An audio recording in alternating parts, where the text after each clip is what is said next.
When I first started my YouTube channel, I watched a lot of videos on how to keep audience retention and how to have the best hook and the best editing and how to make yourself the best YouTuber ever. And I tried it. I really, really did. If you go back and you look at my beginning videos, there's a lot more editing. But also, my own perfectionism stopped me from feeling safe. So today what I want to talk about is stuff that I didn't really hear when I was first starting, which is how to feel safe when you're starting a YouTube channel. Because our brain and our bodies, they tend to do the things that make us feel either safe or make us feel good. But it's really hard for a YouTube channel to feel good right away because you're learning, and learning something new can be hard. Not hard in the thing itself is hard, although starting a YouTube channel is, but hard like a lot of effort. So thank you for putting in effort. Thank you for being here. And today I'm going to tell you a little bit about how I began to feel safe in my YouTube channel. So the first thing is your nervous system will probably react in ways you can't expect. When you start to have eyes on you, you are being observed, you're being witnessed, your brain can do some funky things, and it's okay. Just notice what's happening. And when that happened to me, though, I would just shut down and stop making for months. You can look, there's big, huge gaps in my channel where once I felt like I did something right, and maybe it didn't go viral enough, then I was like, what was the point of all that work? What was the point of 3 weeks of work? It felt like starting over every single time. So, teach yourself how to feel safe when making a YouTube video. Just like any other activity, your brain needs to know that it can relax and it doesn't need to send out any survival, fear, or threat activation signals, which is what can happen. When I started this video, just from clicking the start button, immediately I started feeling sweaty, like I couldn't breathe, and it was just really, really difficult to regulate myself. But I kept the video on, did some deep breaths, and now we're here and I feel like myself. Okay, so anyways, what this can mean, how do you actually make yourself feel safe? When you know you're safe, I'm in my car, I'm technically safe, but it didn't feel safe because I felt like I was putting myself out there in front of an unknown amount of people just by turning on my phone. So this can mean practice fitting yourself messing up and just post it anyways, literally post it anyways. I used to edit every single video to the max, and at first it's hard to watch yourself enough over and over to edit that many times, because when you're editing something over and over, you have to watch yourself over and over, and that is really disorienting right away. So make a video, mess up, post it anyways. And maybe without watching it all the way through, or with only watching it once instead of hundreds of times to see where the biggest mistake is and where people could take it wrong, and none of that helps. That feeling inside won't help you get the channel that you are trying to get, that you want right now. So we're just going to mess up, and that's okay. And if you need to be corrected, you will be corrected. This will actually make the learning process also so much faster, because perfectionism is what was holding us back from creating. Because having this picture in your head or this idea in your head that is beyond the skills you currently have, you have to do a bunch of projects in order to be able to have enough skill to do the thing that you have in your head. So it's okay if the first ones don't look like that. You're building a skill. And by doing it, by just doing the thing that you tell yourself you're going to do, you prove to yourself that you both can and will do the thing, giving yourself a reason to believe in yourself. I'm going to say that again because it's something that has really, really helped me. By doing it, whatever you're doing, making a YouTube channel, anything in life, by doing it, you prove to yourself that you can and will do it, giving yourself a reason to believe in yourself. So if you know that you post it even when there's a mistake, you will keep creating even when you make mistakes. So when it starts to feel unsafe, like when the thoughts of other people's perceptions are coming in fast and swirling like a downward spiral, all the negative things. Somebody might comment this, somebody might comment that. Oh, they might think this, they might think that. Just take a second. And here's a few things that you can do. For instance, I already talked about this, but the second that I hit record or post, my heart starts racing. So I allow myself to calm down on camera while it's rolling. I don't start and stop when I feel ready. I just clip out the deep breathing and the regulation in the beginning. Otherwise, every time I stop it because I'm dysregulated, regulate myself, and then start again, it's starting the process all over again. So that's what I do when I'm recording. But when I'm posting, I used to literally sob on the floor while it was uploading or throw up. There's many videos where I was just throwing up while I was waiting for it to post because I was so nervous. And you probably wouldn't be able to see that on camera because, again, on camera, I've worked so hard to make myself feel safe on camera. But also, I gotta feel safe posting. I gotta feel safe knowing that somebody might see this. Because right now, as it stands, it could just sit in my camera roll. I could never ever post it.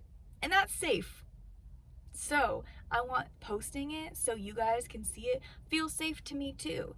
So when posting, instead of watching like the upload percentage, like I used to, and that's what made me want to puke all the time, now often what I do is either my deep breathing exercises, my PT, I go to the library and I post in the library, I read books, I post at the gym using the gym Wi-Fi, or I can use an EFT tapping technique. So what happens is you tap on different meridians while saying affirmations to yourself. This activates your nervous system on purpose while telling yourself the things it needs to hear so it can calm itself. And Actor to Artist channel, I will link it in the comments, and often Sera is in my comments. Hi, if you're here and watching. But her channel is an amazing unfound resource. Right now there's less than 2,000 subscribers and some videos only have 100 views for the EFT tapping resource for free. Anyway, I never understand it, but if you go over to that channel when you're feeling a certain way that you want to move your emotions, I highly recommend Sera's EFT tapping tutorials, because now I often do them myself once I know a little bit of the language and the movements required. But if you're brand new, that channel is a perfect place to start. Anyways, enough of, I guess it's kind of like an ad, but I am not getting paid. I just love that channel so much. So when I'm posting, I'm doing something that helps me feel safe. When I am recording, I am doing stuff that help me feel safe. When I go to edit this, I'm doing stuff that help me feel safe. I want to feel safe every time that I'm doing every part of my YouTube channel, and I'm starting to do it. And that is like huge for my momentum. Absolutely huge. Because the only way I'm able to make this into the job of my dreams is if I feel safe to do it whenever I want to do it.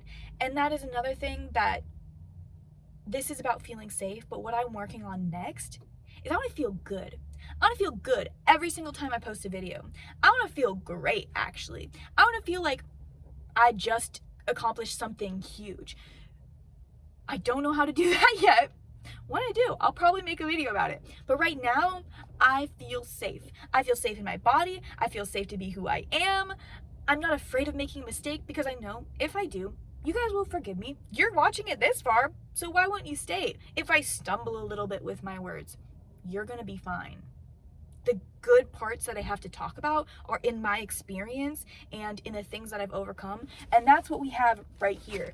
It's not a chat GPT, it's not an AI. It is my experience trying to do better, be safer, and make YouTube videos and make art. All of this also goes for your art journey as well. Okay, I'm going a little bit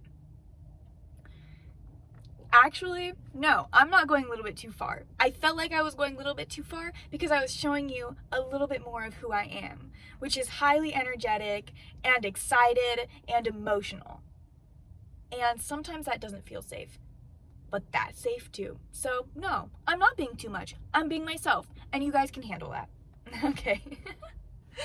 Another thing is when I get hate comments, I use the opportunity for positive self-speak and reparenting, because sometimes what happens with hate comments is they remind us of something that an influential figure in our lives has said to us. And that is the time when we get to say, first of all, this hate comment, they don't know me. They know a portion of myself I choose to put on the internet. This is a job, essentially. It's the same as getting a hate comment at your job. It doesn't mean that you're a bad person. It gives you an opportunity to see if that's a part of your life that you want to change. But a lot of times hate comments are about the person who's posting them. So just like the times in which I was told as a child things that were more about the person who said them than about me, I get to have a reparenting moment where I get to say, no, I'm proud of myself. You made an amazing work of art. All of these things that I didn't do before. A lot of times if I got a hate comment or something like that, the reason I would stop is because I would go, okay, well, now I need to change everything. Now it's not good enough. Man, I really liked what I was doing, but other people didn't, so guess I better change it. No. I'm gonna make the stuff that I like, when I like to, because I feel safe, and because I feel good. And if people want to talk about it, I can delete it. Or I can leave it up there. No matter what, I'm still safe. And that is something that I didn't know when I was starting my YouTube channel, and I wish I had known. So, if you are starting a YouTube channel, if you have a few YouTube videos up, if you want this to be a job, if you want to stop going from intermittent hobby posting, I highly recommend learning how to feel safe. If there's a way that I didn't say, I'm sure there's a million and one, feel free to put it down in the comments, because these were just a few things that have helped me the most. And I'm so curious about what other people's techniques are, because I want to feel safe. I want to feel good when I'm posting. I want this to be the best part of my day even. And it's getting there. Okay, if you want to check out my art, I didn't even tell you who I am. Hi, I'm Sunflower. I am the artist behind Curious Little Frog and Curious Little Frog Studios. So if you want to go check out my art, there's links in the description to my Ko-fi, and you can buy prints, art there.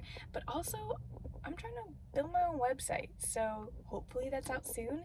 And if it is out by the time you watch this video, that will be in the comments or the description as well. Okay, thank you for being here. I love you. Good luck.